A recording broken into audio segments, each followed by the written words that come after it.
Cik Nok, berapa jauh lagi kita ke kota Langbuana? Lagi sebatang rokok, okey ya? Dah tak jauh lagi dah. Kau hisap rokok tu sebatang. Kalau dah habis rokok tu tak sampai lagi, dengan kau aku cucuk. Faham?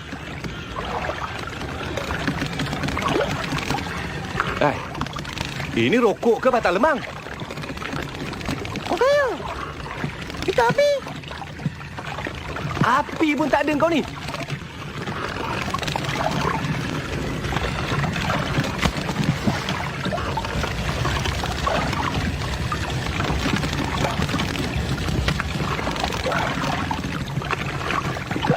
Orang kaya, ada tunggul kayu orang kaya. Dah nampak kayu tu? Elak ajalah. Tu, ada lagi satu tunggul kayu orang kaya. Apa kena bengap dengan korang ni? Kalau dah nampak kayu kat situ, elak ajalah. Itu mana beritahu aku. Jadi jaga. Batu tu. Nak bawa macam mana saya ni orang kaya?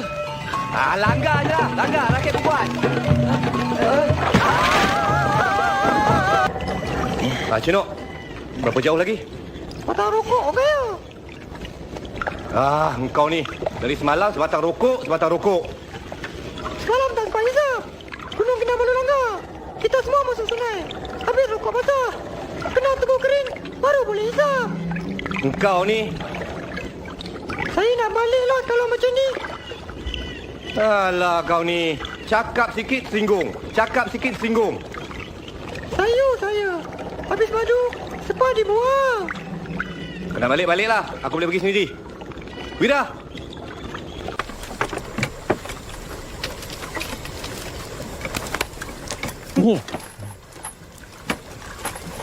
Budak rambut belah tepi. Jauh lagi ke tempat tu. Lebih kurang sebatang rokok. Sebatang rokok tu nyala ke tak? Nyala.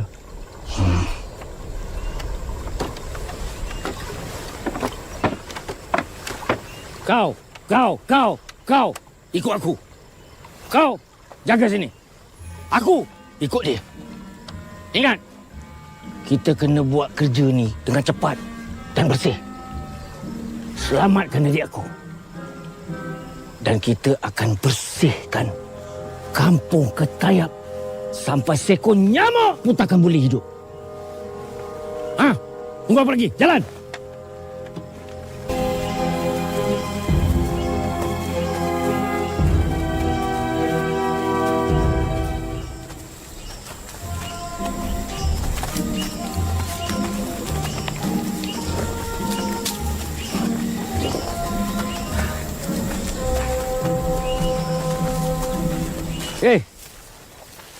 Tunggu berapa lama lagi nak sampai ni? Pokok dah berbatang-batang tapi tak sampai-sampai. Awak waktu datang dulu, langit mendung, tiba-tiba hujan. Pokok padam.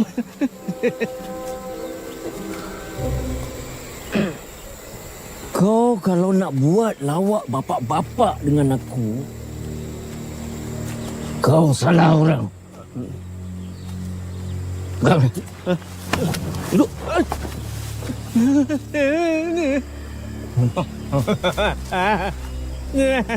Tutup mata.